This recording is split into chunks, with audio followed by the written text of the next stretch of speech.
সে শিক্ষিত, ইঞ্জিনিয়ার হয়েছে ওখানে সে শিক্ষিত,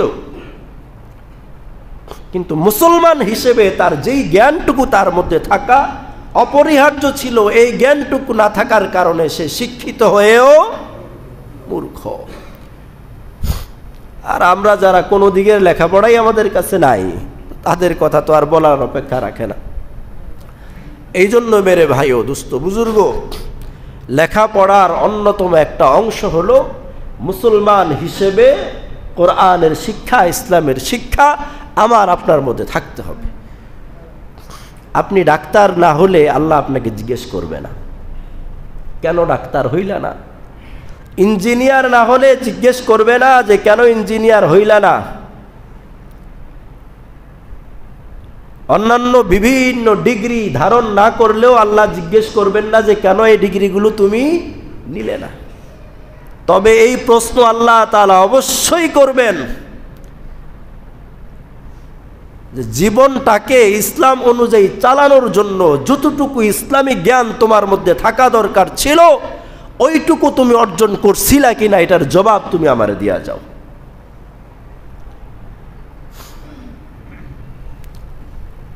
এই জন্য আল্লাহ রসুল সাল্লাল্লাহু আলাইহি ওয়াসাল্লাম হাদিসের মধ্যে স্পষ্ট ভাষা এটা বলে গেছেন, তলাবুল ইলমি ফারিদাতুন আলা কুল্লি মুসলিমিন, ধর্মীয় জ্ঞান অর্জন করা, কোরআনের শিক্ষা অর্জন করা এটা প্রত্যেকটা মুসলমানের জন্য ফরজ।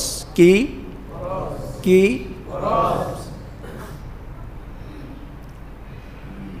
নিয়ম হলো যেই বস্তুটা, যেই কাজটা ফরজ, ওই কাজটা করার জন্য যে মাধ্যম দরকার ওই মাধ্যমটাও ফরজ। আপনার উপরে নামাজ ফরজ, আপনি নামাজের ফরজ, ওয়াজিবাত, সুন্নত, ভিতরের ফরজ, বাহিরের ফরজ, পাক না পাক ইত্যাদি যে সকল মাসালা মাসাইল আছে এগুলো জানেন না, নামাজ পড়তে পারবেন? পারবেন কিনা বলেন?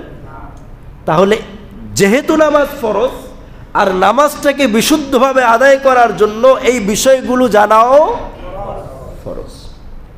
যাকাত ফরজ, তো যাকাত বিশুদ্ধভাবে আদায় হওয়ার জন্য যে জ্ঞানগুলো থাকা দরকার সেটা অর্জন করাও ফরজ।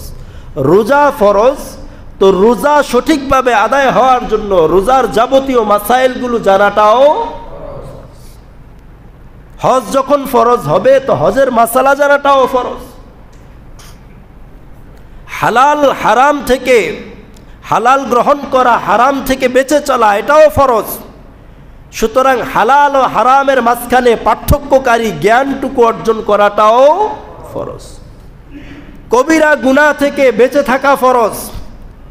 সুতরাং কোন কোন কাজগুলো কবিরা গুনাহ এই জ্ঞান অর্জন করাটাও ফরজ।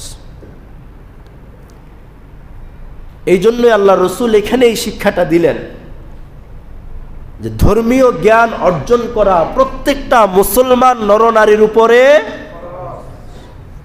এটা এমন না যে ফরজে কেফায়া, এলাকায় একজন মাওলানা হইলেই হয়ে গেল, না, ওইটা না।